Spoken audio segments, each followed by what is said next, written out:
Muy buenas tardes, muchas gracias por estar aquí.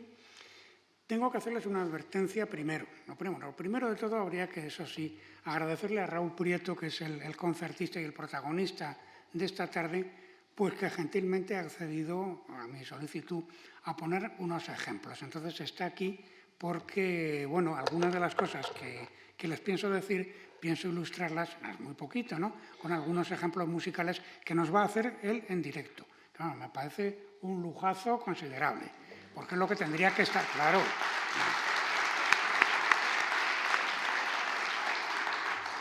Porque lo que lógicamente tendría que estar haciendo ahora es concentrarse en lo que tiene que hacer, pero se ha venido aquí a echar una mano.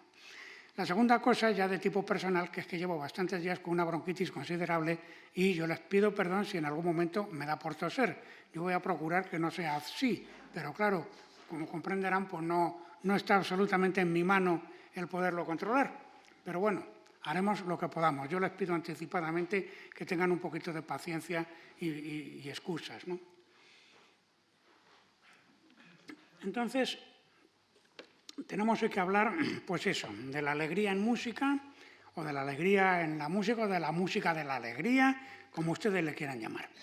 Bueno, hay una especie de idea intuitiva, que es una idea intuitiva que viene de los románticos y viene de Wackenroder, pero también de alguna forma viene de los enciclopedistas, que es que la música imita los sentimientos. Esto lo habrán podido ustedes leer en muchos tratadistas.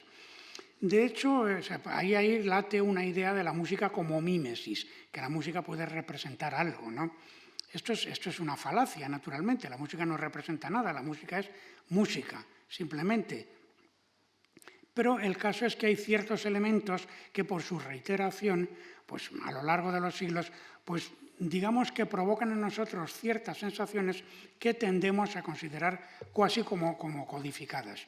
Entonces, por ejemplo, pues una música de tipo amoroso, de tipo elegíaco, pues normalmente tiene tendencia a funcionar por grados conjuntos. Una música que esté relacionada con una idea de frustración, de odio, de lo que sea, pues suele poder tener una tendencia también a moverse por intervalos, por saltos interválicos grandes, melodías, digamos, pues muy angulosas, ¿no? Luego, yo qué sé, el tema de la melancolía, pues la melancolía tendemos a asociarla con el modo menor, con el cromatismo. Entonces, claro, si vamos a hablar de la alegría y sobre todo en el periodo concreto histórico en el que se mueve el concierto de hoy, que es la primera mitad del siglo XVIII, pues es evidente que, claro, está desterrado el cromatismo, aunque no tanto, luego ya lo veremos, y están desterradas las tonalidades menores, aunque tampoco tanto, hay algún ejemplo, pero vamos, en principio, pues toda la música que se va a escuchar hoy está en modo mayor, en principio, y es toda una música fuertemente diatónica. La realidad es que la música efectivamente causa una gran emoción. ¿Por qué causa una emoción? ¿Hay alguna mímesis en la música? Claro que la hay, pero no es la que los tratadistas normalmente dicen. Lo que fascina de la música, lo que nos emociona de la música, es que está construida exactamente con los mismos sistemas que el lenguaje, es decir, la herramienta mediante la cual yo me estoy dirigiendo a ustedes, que es el principio, lo que Martínez llamó el principio de doble articulación, con un número muy pequeño de fonemas, en nuestro caso de notas, las 12 notas de la escala cromática, pues con eso, recombinándolo, se pueden obtener gran cantidad de unidades más amplias, en el caso del lenguaje, morfemas, y en el caso de la música, pues sintagmas sonoros que luego se pueden recombinar unos con otros, pero el procedimiento es exactamente, en términos generales, el mismo que gobierna el funcionamiento de la palabra. Entonces, ¿la música imita algo? Claro, imita a la palabra. El sistema formal de la música funciona exactamente igual que el sistema del lenguaje hablado. De ahí que la emoción que nos provoca la música proceda siempre de la sensación nebulosa que tenemos de que la música está como a punto de hablarnos, como que pareciera que va a pronunciar una palabra, claro, que nunca se produce. Ya saben ustedes aquella famosa frase de Borges que dice que el hecho estético es la inminencia de una revelación que no se llega a producir. Pues eso es exactamente lo que sucede con la música. Entonces, en definitiva, en ese espejismo es en el que se cimenta esta sesión de hoy y, por supuesto, las anteriores que tratan del mismo tema. Las pasiones del alma es el último libro de René Descartes, como ustedes saben, se publica en 1649 y ahí es donde él, pues bueno, hace una teoría de lo que él llama las pasiones, que son las que han dado pie a las 6 sesiones de estas que estamos ya casi concluyendo: el amor, la admiración, la furia o el odio, el deseo, la tristeza, que es el próximo día, o no, no sé si ha sido ya. Bueno, en todo caso hoy nos toca la alegría, una de esas pasiones. Dice Descartes en su libro que no pretende explicar las pasiones como orador ni como filósofo, sino tan solo como físico. Y habría que recordar que la palabra físico, en tiempos de Descartes no tanto, pero un siglo antes, y en español desde luego en concreto, significa médico. Es decir, que lo que él quiere hablar es de las pasiones, de estas emociones, estudiándolas con la misma seriedad y de la misma manera absolutamente materialista con que un médico podría hablar de una enfermedad. Y luego, bueno, añade en ese mismo comienzo del libro que todas las pasiones, dice, son buenas en sí mismas, solo hay que evitar el mal uso de ellas. Pero claro, todas ellas se pueden analizar y comprender y por ello mismo precisamente se pueden controlar. Al llegar a este punto, pues es interesante considerar que la palabra pasión, en francés también, viene del griego pazos, y que pazos en griego significa padecer. De viene la palabra pasión para referirse a la pasión de Jesús, por ejemplo, se va a conmemorar la semana que viene. Entonces, no deja de ser llamativo que la palabra alegría la asocie Descartes con la idea de la pasión. Pues que sea una pasión, un sufrimiento, pues hay ahí como una especie de contradicción en términos. Pero bueno, eso no quita para la actitud absolutamente científica que Descartes manifiesta. Entonces, la alegría, el diccionario de la Academia la describe como sentimiento grato y vivo producido por algún motivo de gozo placentero o a veces sin causa determinada que se manifiesta por lo común con signos externos. De hecho, en la música la palabra existe, la palabra allegro, que se emplea para definir o para tipificar pues, una música en un tempo rápido, pues en italiano significa alegre. Y eso no quiere decir que un allegro tenga que ser una música alegre, pero bueno, la idea viene de ahí, está inscrita ahí. Y Descartes el libro lo divide no en capítulos, sino en lo que llama artículos, que son como epígrafes, unos más largos que otros, pero bastante breves y bastante lapidarios. Y entonces la definición que él hace de alegría, que está concretamente en el artículo 91, dice que es una emoción agradable del alma que consiste en el goce que ésta tiene del bien que las impresiones del cerebro le representan como suyo. Y luego dice que no hay que confundir esa alegría con la alegría puramente intelectual que se experimenta pues, al comprobar que una tesis, una idea cualquiera, es acertada. Entonces, viene la alegría, dice en el artículo 102, de la opinión que se tiene de poseer algún bien y la tristeza de tener algún mal o alguna carencia. Y, en fin, casi con ingenuidad, pero muy encantadoramente, escribe en ese mismo artículo, en el 102, que se siente un calor agradable que no está solamente en el pecho, sino que se expande a todas las partes externas del cuerpo a través de la sangre y que a veces hace incluso perder el apetito, incluso hace retrasar la digestión. Entonces, esos son unos detalles de un materialismo, pues por otra parte, absolutamente encantador. Y bueno, todavía insiste un poco más abajo, en concreto en el artículo 115, que la alegría hace enrojecer porque abre, dice, las esclusas del corazón, lo que hace que la sangre corra más rápido por las venas, dilatando todas las partes del rostro.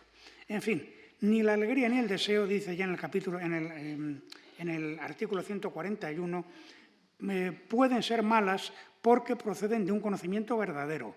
Y añade luego, si careciésemos de cuerpo, me atrevería a decir que no podríamos abandonarnos ni al amor ni a la alegría, ni evitar la tristeza y el odio. Este punto me parece interesantísimo. Inmediatamente me ha traído a la memoria, en fin, esta negativa por parte de Descartes a tratar de distinguir, de separar lo espiritual de lo físico, el alma del cuerpo. Me ha traído inmediatamente a la cabeza, cuando lo leía, pues una frase de Oscar Wilde, del gran Oscar Wilde, que dice, me parece que es en el Crítico Artista, que aquellos que distinguen el alma del cuerpo carecen de una cosa y de la otra. Esto es ingenioso, pero aparte de su ingeniosidad es que es absolutamente cierto. Es imposible separar una cosa de otra, es una verdadera barbaridad, ¿no? El cuerpo, el alma, es exactamente dos dimensiones de una realidad única. Y bueno, pues continúa por ahí en el artículo 142, concluye que es mejor una falsa alegría que una tristeza cuya causa sea verdadera, pero no me atrevo a decir lo mismo de la relación del amor con el odio. Es decir, no solo es materialista Descartes, sino además absolutamente prudente cuando habla de la cuestión. ¿Cómo se expresa o cómo se produce la alegría en la música? Bueno, ya antes he dado algunos rasgos. Insistiré sobre ello, pero básicamente lo he ya dicho. Estamos hablando de una música, la de este concierto, que es de la primera mitad del 18. Entonces, en esta época, en la música occidental, que todavía el temperamento igual no está universalizado, pues ya van ustedes a ver que todas las piezas están, por supuesto, o casi todas, están en modo mayor, y en modo mayor en la mitad superior del círculo de quintas. Porque, claro, empezar a recorrer el círculo de quintas, cuanto más vamos avanzando, más peligro tenemos de que aparezcan quintas de lobo. Y entonces, precisamente por no estar universalizado el círculo de quintas, las tonalidades que más presencia tienen son do, fa y re, es decir, los tres primeros pasos del círculo de quintas en el concierto de hoy. Todas o casi todas las piezas están, ya digo, en esos modos mayores. Todas y casi todas las piezas son también trabajos de profundo virtuosismo. Esto obsérvenlo ustedes porque el trabajo de un organista es extremadamente difícil porque no solo tiene que trabajar con las dos manos como un pianista, sino que a los pies se le exigen habilidades y rapidez y virtuosismo exactamente igual que a las manos. Es un trabajo verdaderamente laborioso y que exige una concentración extremada. Nunca se insistirá bastante en este punto y lo admirable que resulta el trabajo, el arte del organista. Todo lo que vamos a escuchar es música litúrgica. No quiero decir música religiosa, no me gusta esa palabra. La música es música, nada más. Es música que se utiliza, que está escrita para utilizarse en los ceremoniales religiosos y concretamente luteranos, aunque muchas de ellas se utilizan también habitualmente en los ceremoniales católicos, por supuesto. Entonces, podríamos establecer dos rúbricas en la música que vamos a escuchar hoy. Las piezas abstractas, que corresponderían a los que llevan los títulos de preludio y fuga y chacona, tocata, adagio y fuga, preludio y fuga, que son, pues las que llevan los números 145 y 137 en el catálogo de Buxtehude y 564 y 532 en el catálogo correcto de Bach. Esas serían las piezas, vamos a decir, abstractas, que no tienen ninguna afiliación argumental. Y luego hay otras piezas que son breves, que van interpoladas en bloques a lo largo del concierto, que esas juegan con un determinado simbolismo musical y que hablaré de ellas al final de mi intervención. Entonces, son las piezas del Orgelbüchlein, del pequeño libro de órgano, que todas a su vez se basan en corales. Son lo que se llama corales variados. ¿Qué es un coral variado? Ustedes habrán ido estos días, hace un mes, a ver la flauta mágica de Mozart, con seguridad. Muchos de ustedes, al menos, al Teatro Real. Podrían haber hecho muchas cosas peores que ir a ver la flauta mágica, sin duda, ¿verdad? Hay una escena que quizá no es que sea la más bella de esa ópera, es que quizá es la escena más bella musicalmente de toda la historia de la ópera, que es la escena de los hombres con armadura en el segundo acto. Eso es un coral variado. Los dos personajes, el bajo y el tenor, que van vestidos con una armadura, cantan un coral. Y ese coral, además, la primera frase está tomada literalmente del libro de corales luteranos. Es el número 177, solo que con otra letra distinta. Cantan ese coral y debajo hay un contrapunto, un fugato a tres voces en la cuerda. Pues eso es un coral variado. Un coral que está acompañado por un juego contrapuntístico que lo va festoneando, que lo va adornando, que le va proporcionando un interés adicional. Entonces, esas piezas del Orgelbüchlein, que van ustedes a escuchar hoy, pues 8 me parece que son, se atienen exactamente a ese esquema. Son corales variados, ya digo. Entonces, las piezas abstractas, las tocatas, las fugas, los preludios, tenían sobre todo una función de tipo introductoria. Antes del ceremonial religioso, pues se utilizaba, y también técnicamente para fijar la tonalidad principal de lo que iba a venir luego, la fuga, lo que fuese. Tenían sobre todo un carácter introductorio y también son piezas muy virtuosísticas, lógicamente para que el organista se luzca ante la audiencia. Entonces, las piezas simbólicas se usaban, las piezas del Orgelbüchlein concretas, pero los corales variados, se utilizaban para preparar el canto de la asamblea. Ustedes saben que para Lutero la música nos acerca a Dios. Y entonces es algo que es, vamos, cuanto más música se haga, pues mejor. Lutero ha sido un gran civilizador de la humanidad. Los países luteranos son los países más avanzados, más desarrollados. Luego estamos los países católicos, que vamos a la zaga, y luego ya está el mundo musulmán, que eso ya es el medievo, pero con Internet. O sea, lo peor de lo peor, ¿no? Estoy hablando de los sistemas, no de la gente, que eso es otra cuestión. Gente buena y mala y absolutamente en todas partes, como fácilmente pueden ustedes comprender. Entonces, a lo que voy es que esa parte de civilización que ha creado el luteranismo es fundamental la enorme importancia que la música ha tenido en el ceremonial litúrgico. En el caso luterano, en el caso concreto de los corales variados, pues son piezas que se tocan. Saben ustedes que si han visto ustedes alguna ceremonia evangélica, pero incluso si van, por ejemplo, a Baviera o a Austria, que son países católicos, pero te encontrarán el libro de Lutero en la iglesia, allí puesto en los bancos, y el sacerdote, antes de empezar, coloca pues, en una pizarra los números de los corales que se van a cantar ese día. Y la gente, como por lo general es gente civilizada y no como nosotros, es decir, que saben leer música, pues ven los corales y llegado el momento, pues la gente, el órgano les da el tono y cantan ese coral. Entonces el coral variado se utilizaba sobre todo para preparar el canto del coral por parte de la asamblea. El coral variado es, pues eso, el coral que tiene un adorno contrapuntístico, pero ya la gente reconocía el coral que iban a cantar a continuación, y una vez que había acabado el coral variado, se cantaba el coral correspondiente y el órgano lo acompañaba, pero ya de una manera puramente armónica, simplemente para mantener la tonalidad, ¿no? Entonces, bueno, en este caso, en el caso de los corales variados, como se basan en corales que tienen un texto, el texto tiene unas sugerencias de tipo literario, de tipo incluso visual. Y entonces, claro, esas sugerencias de tipo visual es las que están resaltadas por elementos, digamos, icónicos dentro de la música. Hay unos ejemplos que los van ustedes a ver, que son evidentísimos. El que lleva el número 602, de los que tienen ustedes, tiene el título de Lowside den Allmächtigen Gott. Bueno, esta es otra pieza que tiene interés por otra razón. Antes les he dicho lo de que es música diatónica, pero todavía hay mucha música modal. Y esta pieza en concreto, pues arranca que no está muy claro si está en fa mayor, si está en re menor, si está en do, y luego acaba literalmente por los cerros de Úbeda. Acaba en la mayor, que es el quinto grado del quinto grado. O sea, es una cosa, es una pieza modal, pero tratada con una libertad que es una maravilla por parte de Bach.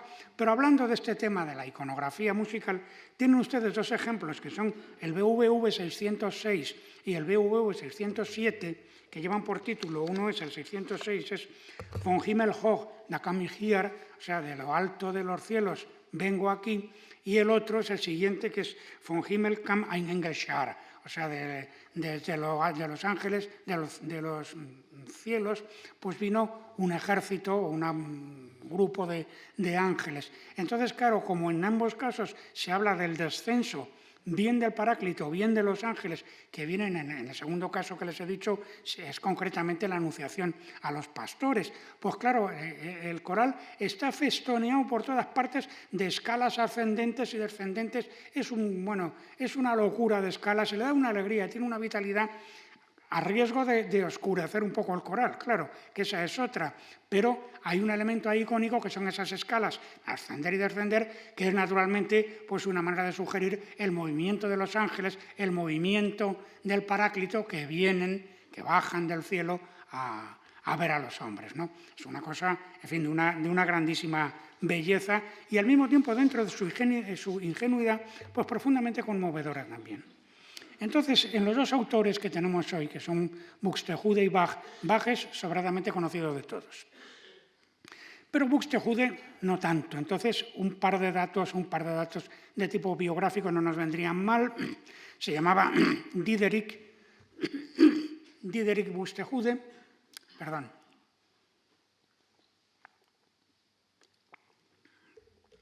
Pero como trabajó siempre en ciudades germanohablantes, acabó germanizando su nombre, poniéndose como Dietrich. Y bueno, el padre era organista en Elsinor, luego de Dinamarca, luego en Helsingborg, que es donde nació Buxtehude, y él mismo, cuando tenía 23 años, pues ya era organista en Elsinor, sustituyendo a su padre, y con 30 años se presentó a la sucesión de Franz Tunder, que era el organista de la Marienkirche de Lübeck, puesto que él ganó y en el que permaneció ya hasta su muerte en 1707. Era 48 años mayor que Bach. Mayor que Bach y mayor que Händel y mayor que Johann Mattheson, porque los tres nacieron en el mismo año, en 1685. Aquí hay un tema que es un tema chusco, pero bueno, no puedo resistir la tentación de contárselo a ustedes, que es la famosa historia de que esto era muy usual en muchas partes de Alemania, que los organistas que sustituían a otro, pues en fin, hacían los exámenes correspondientes ante el Consejo Municipal y tal, y entonces, si se le daba el cargo, se tenía que casar con la hija del antecesor. Esto es así, entonces Buxtehude se casó con la hija de Franz Tunder, que se llamaba Ana Margareta, y tuvo 7 hijas. Y la mayor, que se llamaba igual que su madre, Ana Margareta, pues en el año 1703 fueron a visitarle, tenían entonces pues 18 años, Mattheson y Händel. Fueron, pues eso, Buxtehude murió en 1707, ya tenía casi 70 años, una edad avanzada para la época, y fueron pues a ver qué posibilidades había de sustituir a Buxtehude cuando Buxtehude dejara el cargo. Y claro, la primera condición que tenían que pasar era casarse con la hija de Buxtehude, y ninguno de los dos quiso. Entonces, claro, siempre se ha dicho, ¿cómo debía ser de fea la hija de Buxtehude? Pues probablemente no creo yo que fuera tan fea Ana Margareta. Lo que ocurre es que tanto a Mattheson como a Händel, y por supuesto a Bach, aunque Bach no estaba allí en este caso, les llevaba 20 años.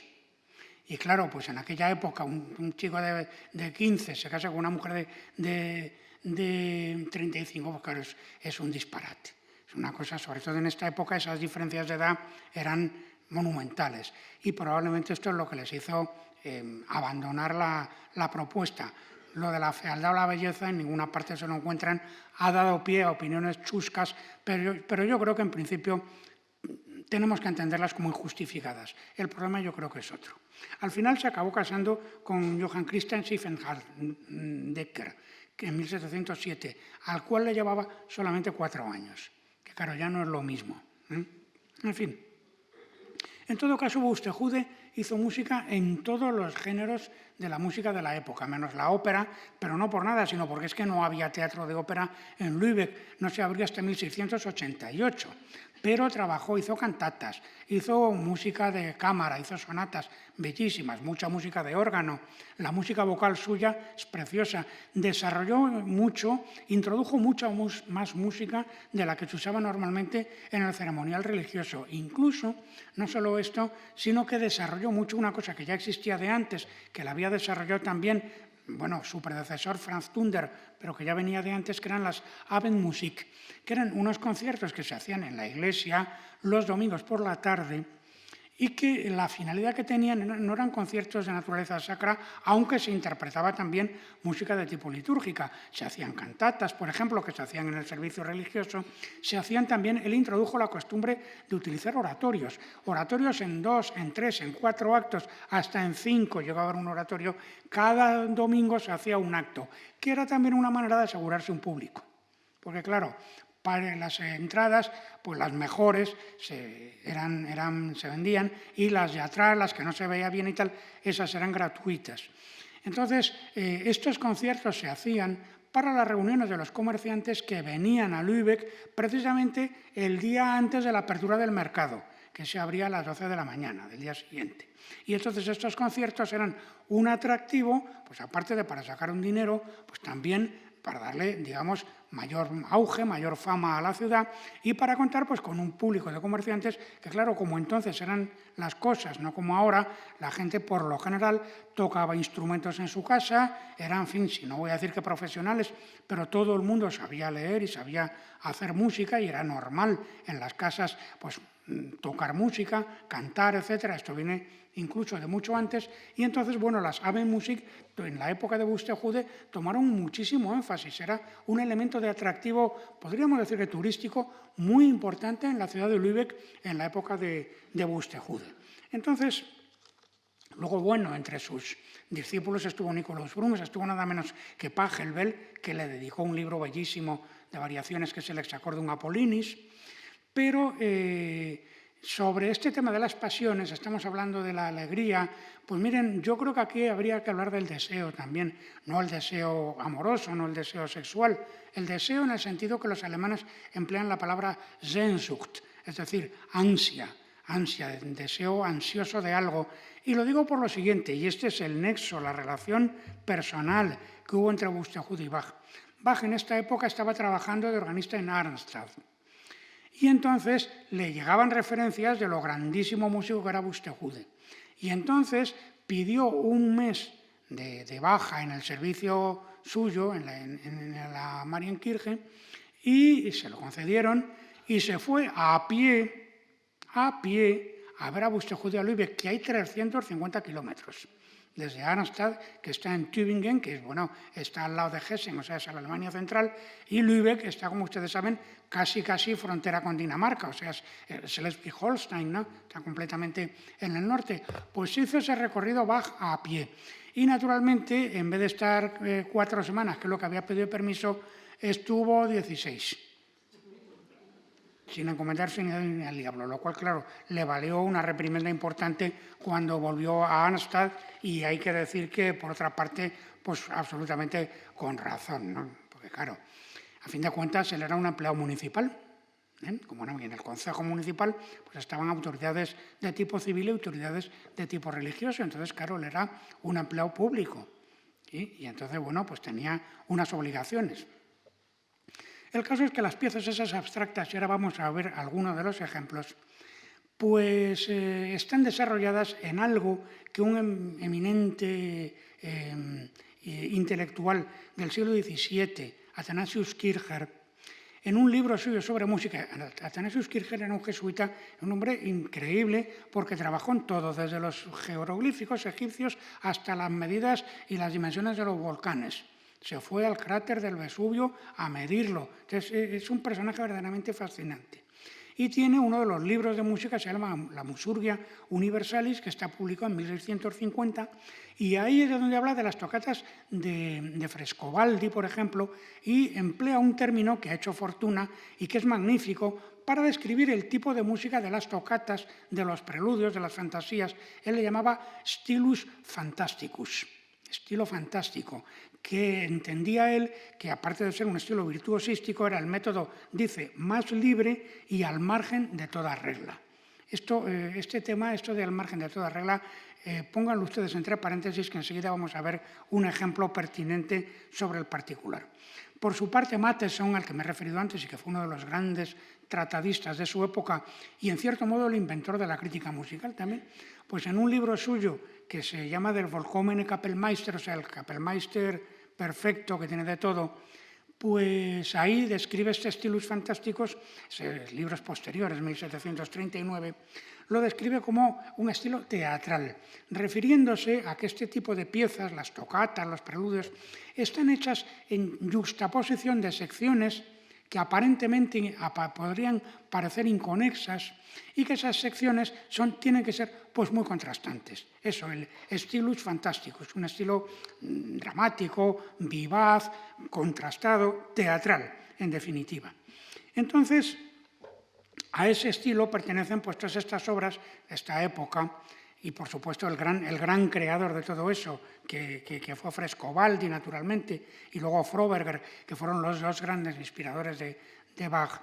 pues ahí pertenecen esas piezas que se llaman capricho, que se llaman preludio, que se llama fantasía, que se llama toccata, que se llama a lo mejor ricercano, que ricercar, bueno, tiene una connotación, es un tipo de pieza que requiere pues un cierto carácter imitativo. Pero bueno, ese tipo de piezas que preceden ¿a qué? Pues a una fuga, a otro tipo de música ya más construida, pertenecen al estilos fantásticos. Entonces, el primer ejemplo que yo quería poner, que es un ejemplo muy virtuosístico, es del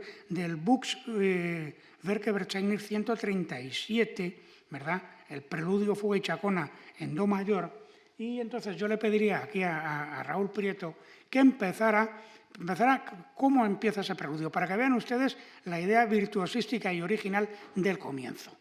Vamos a oír ese empiece.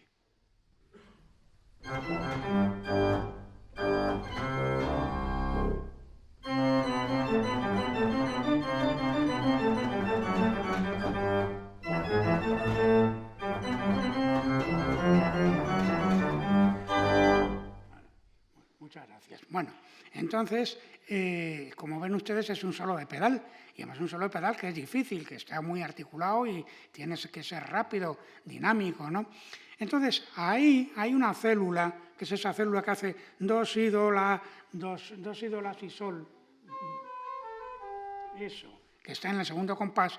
Do, si, do, la, si, sol. Parece que eso no es nada, ¿verdad? Pues si quitan ustedes las notas repetidas, nos queda un tetracordo que dice do, si, la, sol. Y claro, si eso lo cogen ustedes y lo invierten y dice sol, la, do, si, les sale el tema de la fuga. Claro. De ahí, toca el arranque de la fuga, por favor.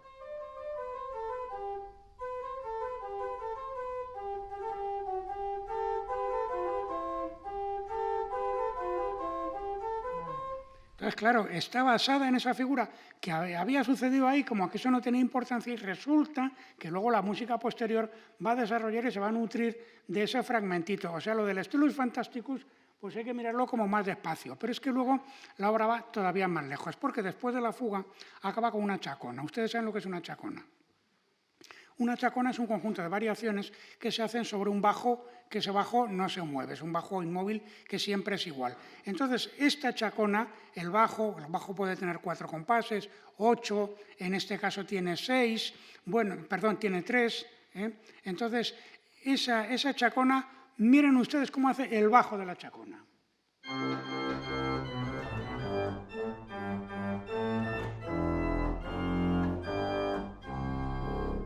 O sea, que es exactamente un desarrollo de la misma célula del comienzo. Entonces, Buxtehude hace con eso, me parece que son 8 variaciones, ¿no? Creo que son 8 variaciones. Y la diferencia entre una chacona y una passacaglia, que es casi lo mismo, es más restrictiva la passacaglia. Una passacaglia es una chacona, pero que siempre está en modo menor, esta está en modo mayor, como ustedes ven, y que además el bajo nunca puede subir a las voces superiores. Aquí me parece que es en la variación sexta. Toca el arranque, por favor, de la variación sexta. Verán cómo el bajo está en el tenor.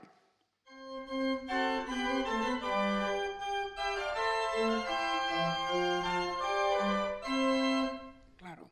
Entonces, ahí, digamos, estamos en un caso claramente de chacona, una passacaglia, la passacaglia en do menor de Bach, yo no sé si tiene 40 y tantas variaciones, es una cosa absolutamente enloquecida. Ustedes son aficionados a la música, ustedes han oído 1000 veces la Cuarta Sinfonía de Brahms, no sé si se han percatado que el último movimiento es una chacona. Hay un tema de 8 compases y ese tema de 8 compases en el bajo se repite una vez y otra 32 o 33 veces. Es una chacona. Y digo que chacona, aunque está en mi menor, porque en una determinada parte el tema no solo se viene a las voces de arriba, sino que además cambia a modo mayor. Hay otra chacona maravillosa de Bach, que es la de la segunda partita de violín.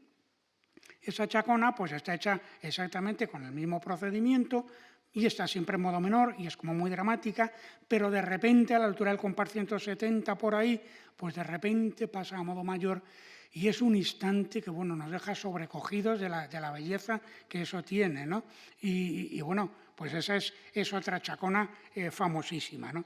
Entonces, con todo esto lo que les quiero decir es que eso del stilus fantasticus, de la inspiración, de la libertad, todo eso está muy bien para decirlo en casa, pero la realidad es que la obra, como ustedes ven, se las ingenia para de un elemento mínimo sacar material para desarrollar y elaborar pues, un texto complejo y largo. O sea, en otras palabras, que eso de la inspiración, como muy bien parece que dijo Edison, ¿verdad?, es un camelo. La belleza procede del trabajo. O dicho en otros términos, y citando ya digo a Edison, que el genio es un 1% de inspiración y un 99% de transpiración. Y ese es efectivamente el caso que nos ocupa. Entonces, antes les he dicho también que la música era diatónica y que el cromatismo, pues en principio, en estas obras, pues está un poco fuera de órbita. Pero, miren, como nosotros somos hijos ya de Tristán, que ha sucedido, nosotros hemos venido al mundo ya mucho después, escuchen ustedes este tema, que les va a conocer, lo van a conocer ustedes más que de sobra, y ya me dirán ustedes qué función desarrolla el cromatismo ahí. Es solo la línea melódica nada más.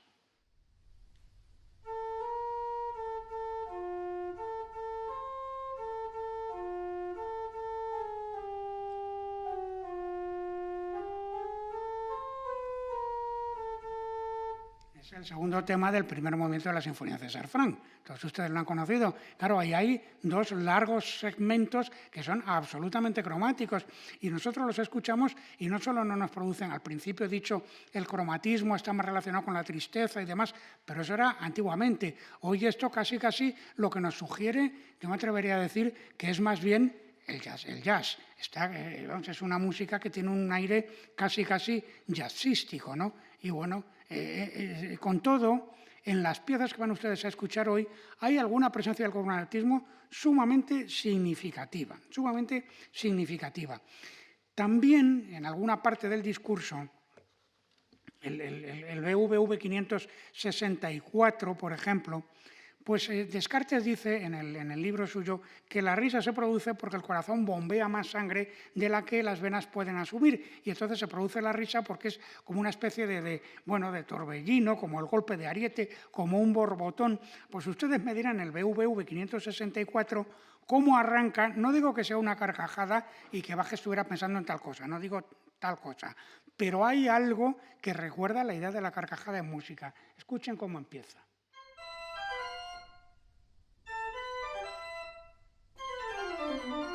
O sea, tiene un lado claramente humorístico. Y luego, bueno, la parte de la fuga, toca el arranque de la fuga, por favor, que es una cosa...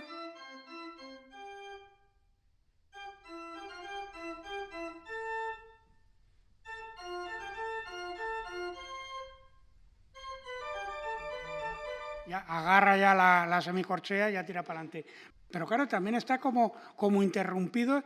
Algo hay en esa música tan jubilosa, tan luminosa, que nos trae inmediatamente la imagen de la risa, de ese borbotón del que habla Descartes, ¿no?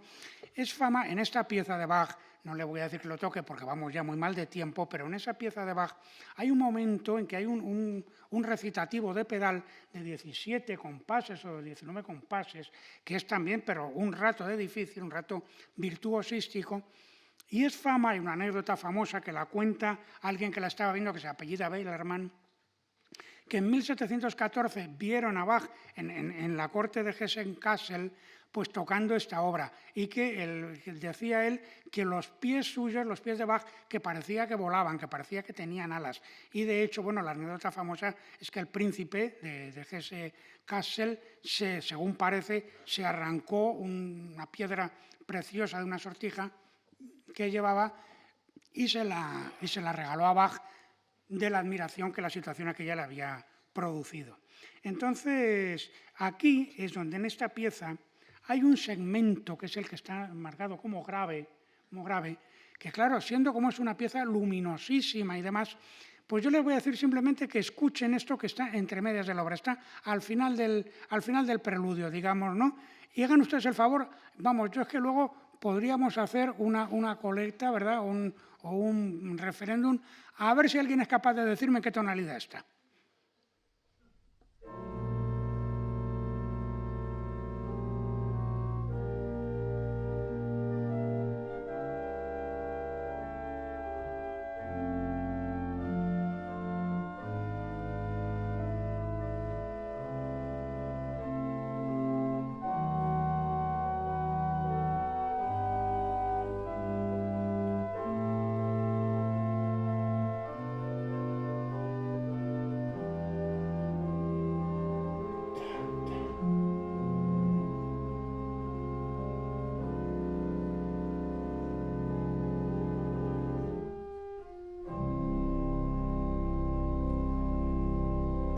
acaba en do de aquella manera, viniendo de un acorde de re con séptima, con un retardo añadido. Pues bueno, ya han visto ustedes, es un contrapunto a 7 partes reales y además son acordes que están llenos de retardos y la otra voz tiene otros retardos, se superponen varios retardos. Hay acordes que tienen hasta 7 notas diferentes, momentos muy disonantes, ¿no? Y bueno, acaba en do porque tenía que acabar en do, porque la fuga pues tenía que acabar en do, que para eso el título es ese, ¿no? Pero vamos, es un episodio verdaderamente sorprendente porque parte Bach siempre tiene una originalidad y va por unos derroteros que ningún otro músico de su época y de las épocas posteriores pues se ha atrevido a hollar jamás.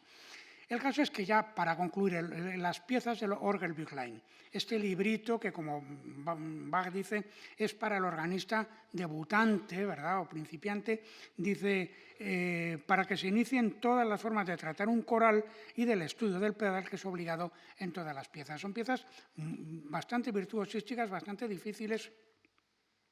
Es un conjunto de 45 corales, pero el manuscrito está en Berlín, en una biblioteca de la antigua República Democrática, y el manuscrito pues, tiene 186 páginas, es decir, hay casi la mitad del papel pautado que no está escrito nada. Es decir, Bach probablemente quería añadir más piezas de las 45 que hay, pero bueno, por razones que no conocemos, pues no escribió más que las que se conservan, que son maravillosas. Está escrito, los eruditos la fechan entre 1713 y 16, es decir, cuando él estaba trabajando en Weimar.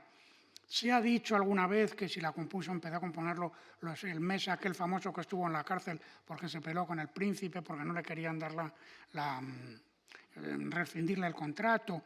Esto probablemente es mentira, las piezas probablemente sean un poquito anteriores, aunque también probablemente alguna haya sido añadida con posterioridad. El conjunto trata básicamente 2 ciclos, el ciclo de Adviento y el ciclo, digamos, de la Redención. Ya digo que es música litúrgica, que es música para la liturgia luterana y por tanto se basa en corales del libro de Nicolai que están tratados contrapuntísticamente. Son miniaturas, son piezas muy breves, de 2 minutos, pero cada una de ellas es un universo de una riqueza y de una inventiva musical verdaderamente escalofriantes. Yo les pediría que escucharan las piezas del Orgelbüchlein con toda la atención que pudiesen, porque es que son auténticas joyas, pero joyas pues son como una miniatura medieval, que en una dimensión pequeñísima de superficie hay universos enteros que están allí representados. Pues algo de esto pasa aquí también. Entonces, el ejemplo que yo les quería poner es del coral del BWV 608, ¿no?, el que lleva el título In Dulci Jubilo. Entonces, cuando estaba antes en Arnstadt, la gente los que le contrataban, los del ayuntamiento, en algún momento parece ser que le regañaron a Bach porque decía que en los corales variados que hacían, que sí que eran muy bonitos, pero que no se percibía bien dónde estaba el coral y que claro, que aquello tenía que servir para que la gente lo cantara. Bach, naturalmente, como siempre hizo en toda su vida, hizo caso omiso de lo que le decían. Un hombre que trabajó toda su vida en una dirección de absoluta libertad artística, de hacer lo que a él le parecía que tenía que hacer. Nunca fue un compositor que trabajase para esto que hoy llamamos los grandes públicos. En ese sentido se parecía mucho a Beethoven. Y entonces, bueno, trabajó siempre en la dirección más especulativa posible. Entonces, el ejemplo que yo les quería poner, que es el del 608, In Dulci Jubilo, pues claro, está hablando de la Encarnación. Entonces, es sobre el tema del tratamiento del coral, la crítica que le hacían. Vamos a empezar por escuchar el coral, solamente la línea del coral, que es siempre el coral en el Orgelbüchlein, casi siempre está en la voz superior, en el tiple. Entonces vamos a escuchar solamente el coral, para que ustedes lo memoricen.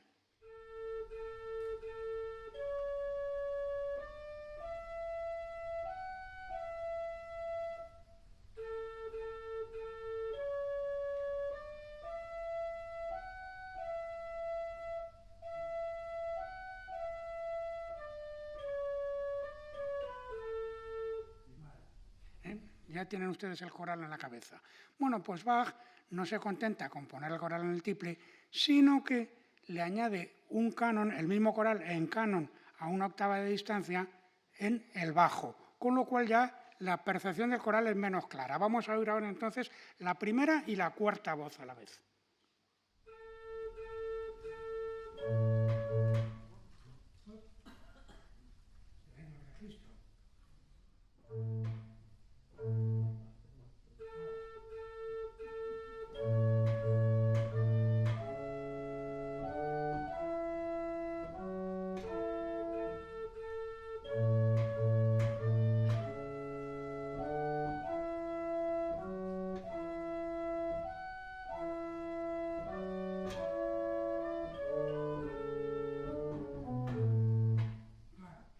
Bach tampoco se conforma con esto, sino que en las dos voces de en medio, en el contralto y en el tenor, hace otro canon distinto que ya no tiene, que no es la música del coral y que, bueno, pues le da una cierta componente, yo me atrevería a decir casi como de versés, porque son contresillos, es una cosa muy bonita. Vamos a escuchar solo las dos voces intermedias del mismo párrafo.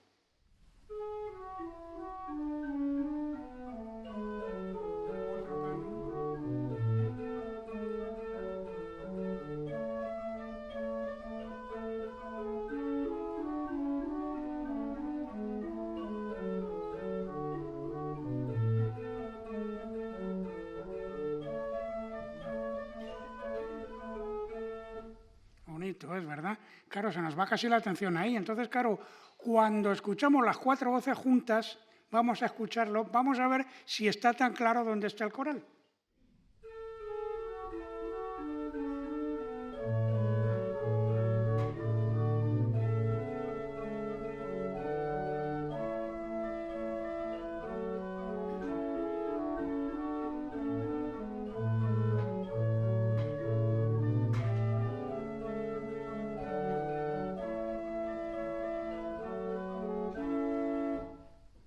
Con lo cual, evidentemente, lo que se nos queda en la cabeza es justamente todos los elementos de adorno que festonean el coral. Y la línea del coral, pues no es que haya desaparecido, pero por momentos la perdemos. Entonces, claro, la crítica que le hacía el consistorio de Arnstadt no está injustificada. Otra cuestión es que lo que le interesaba a Bach era otra cosa diferente. Entonces, bueno, esto inmediatamente nos trae a la memoria, ya con esto concluyo. Ustedes son gente culta y gente que ama la música, ustedes habrán visitado Múnich con toda seguridad. Bueno, pues allí habrán ustedes ido a ver el Amalienburg en el Nymphenburg y habrán visto el Teatro Cuvilliés que está en el Residenz. Y bueno, son dos obras, dos joyas de la arquitectura rococó. Y claro, el autor, que se llama Cuvilliés, François Cuvilliés, que bueno, era 10 años más joven que Bach, pero bueno, es más o menos contemporáneo, pues trabaja con este estilo que llamaron los franceses rocaille, con un trabajo de tipo decorativo tan extremado, tan exaltado, que a veces las líneas generales, por ejemplo, en el Amalienburg, el salón de espejos, que claro, no sabemos dónde están, cuáles son los espejos y cuáles son los ventanales. Y al mismo tiempo tiene todo tal grado de decoración y la decoración se vuelve a multiplicar en el espejo que verdaderamente es difícil, produce una auténtica fascinación y un cierto vértigo. Incluso precisamente lo que Bach a una escala mucho más pequeña desarrolla aquí, el que esa línea principal, en este caso la de la ventana, está completamente envuelta en toda una elaboración formal que es de una gran riqueza, de una gran sutileza y extraordinariamente atractiva. Entonces, estas son, digamos, las bases rápidamente vistas de la sesión que tienen ustedes hoy ante sus oídos, de manera que yo no quisiera molestarles ya más, sino dejarles ya situarles frente a la música y, bueno, pues encomendarles, lógicamente, que disfruten de la música de la alegría y de la alegría de la música, sobre todo con el arte de Raúl Prieto, al que le agradezco una vez más por su gentileza, estando viniendo aquí para ponernos los ejemplos. Muchísimas gracias y buenas tardes.